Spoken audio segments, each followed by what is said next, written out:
Acute compartment syndrome must be addressed within 6 hours of onset of pain.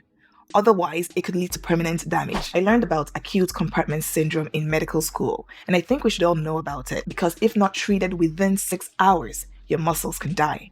It can lead to permanent damage. I'm Ida, I'm a medical student and pharmacist, and here's how compartment syndrome works. Inside our bodies, especially in our legs and our arms, are compartments, and within these compartments are muscles, blood vessels, and nerves, and they're surrounded by a wall called a fascia. Now this wall, this fascia, is not as firm or as hard as an actual wall. It can actually move in and out, sort of like a balloon. So whenever there are pressure changes within the compartment, the fascia will expand to accommodate that change in pressure. This is what it normally does. But sometimes the pressure inside the compartment increases so much more than the fascia can actually handle.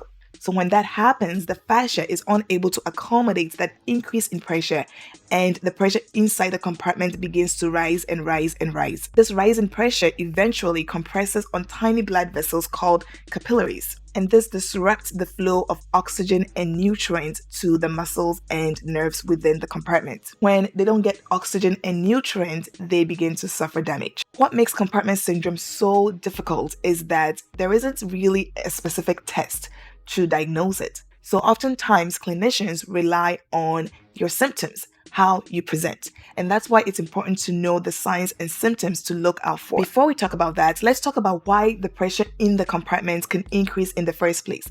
Because it doesn't just happen to anybody. There are specific situations that can put someone at risk of having a pressure buildup within the compartment. So some of the things that can lead to an increase in pressure within the compartment are crash injuries, fractures, excessive bleeding. So if someone is on a blood thinner, for example, or they have a bleeding disorder that predisposes them to excessive bleeding. Also, when someone has a tight cast or bandage wrapped around that limb, that can be a risk factor for pressure buildup because the tight cast or bandage prevents the fascia from expanding and thereby increases pressure within the compartment. So when that person has those risk factors that I just mentioned, and they all of a sudden have certain signs and symptoms, they need to present to the emergency department immediately. So what are those signs and symptoms? One is pain.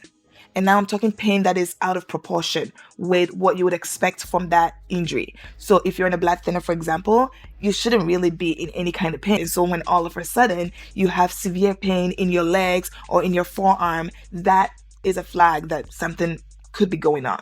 And in line with that is pain that worsens when there is movement in the area. We call it pain on passive stretch. So if the area is stretched or moved and the person feels pain, that is also a sign. And then thirdly is if the area feels very firm and tender to touch. When any of these signs are present, it's encouraged that the person seeks medical care immediately. Don't want to wait until the area feels numb or pale or cold before going to the doctor, because at that point it might be too late. Acute compartment syndrome must be addressed within 6 hours of onset of pain. Otherwise, it could lead to permanent damage. So how do they treat it? Well, sometimes they remove the cast if the person has a cast on to relieve that pressure. But usually, surgery is required, and that surgery is called a fasciotomy. And it involves actually cutting that fascia, that wall, in order to relieve the pressure. So once the surgery is done in a timely manner within that 6 hours, most of those functions of that area can be saved. But beyond that, then we risk permanent damage, and individuals can end up with something called a contracture, which is when the muscles are permanently deformed and they are no longer functioning. That limb is no longer functioning. If you found this video helpful, give it a thumbs up, share it with someone that you think might find it helpful as well, and follow for more helpful tips.